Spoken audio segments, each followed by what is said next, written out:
E aí galera, tudo jóia? Eu sou o Neto e hoje eu vou fazer uma pequena videoaula sobre a imigração e emigração no Brasil, onde o Brasil recebeu uma grande quantidade de pessoas de várias partes do mundo e que deixaram as marcas de sua cultura na população brasileira. Até o final da década de 1970, os movimentos populacionais no Brasil caracterizaram-se pela grande mobilidade de pessoas dentro do próprio país, pela vinda de imigrantes europeus e asiáticos nos séculos XIX e XX. Falando em migrações internacionais. Em 1808, o marco do início da imigração em nosso país foi o decreto assinado por Dom João VI, que permitia a posse de terras por estrangeiros. A partir daí, grandes contingentes de portugueses, italianos, alemães, espanhóis, eslavos e japoneses, entre outros, procuravam o Brasil como nova pátria. Esse gráfico mostra os principais grupos de imigrantes.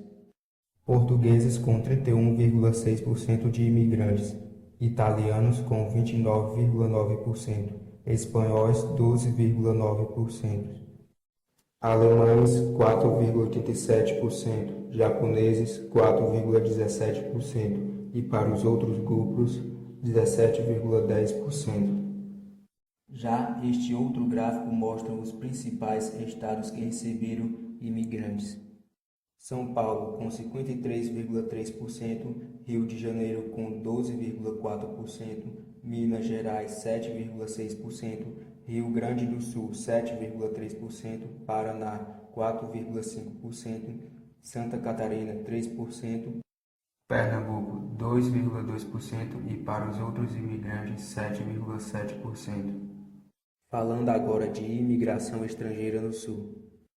Após a iniciativa pioneira em São Leopoldo, Rio Grande do Sul, em 1824, muitos outros imigrantes alemães foram para o Sul. Em 1850 e 1851, fundaram importantes colônias no estado de Santa Catarina, como a que deu a origem a Blumenau, hoje importante centro industrial e comercial catarinense. A outra foi a colônia Dona Francisca, a atual cidade de Joinville, a mais populosa cidade de Santa Catarina. Imigração estrangeira no Sudeste.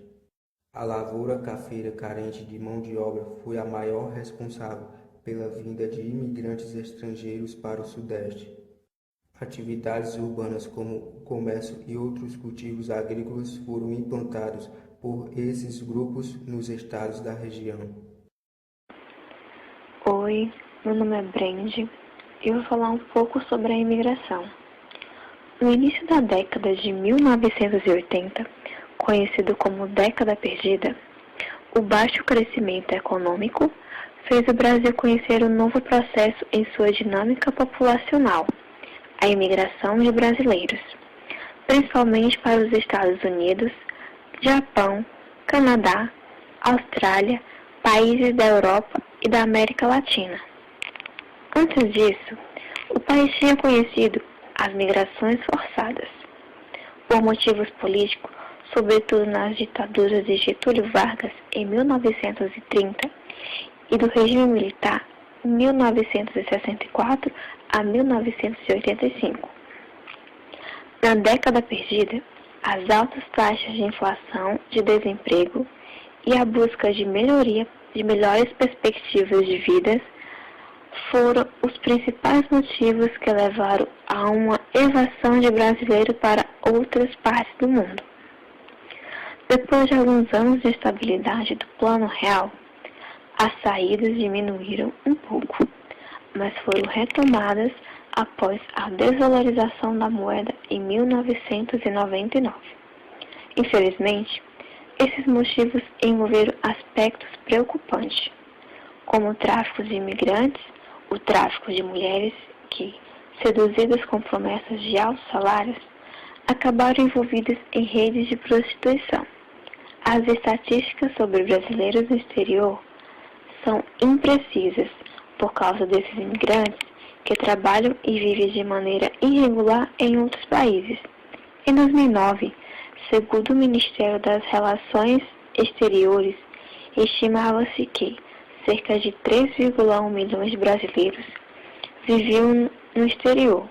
Um terço desses imigrantes vivem clandestinamente em cerca de 30 países. O número de brasileiros não para de aumentar nos Estados Unidos. Apesar das rígidas leis elaboradas para impedir a entrada de estrangeiros, algumas cidades e regiões concentram-se imigrantes.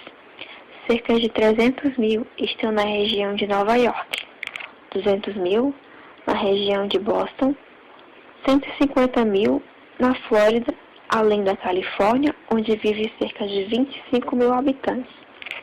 Grande parte deles entrou clandestinamente pela fronteira do México. E é isso, pessoal. Chegamos ao final do vídeo. Espero que todos tenham gostado. Valeu!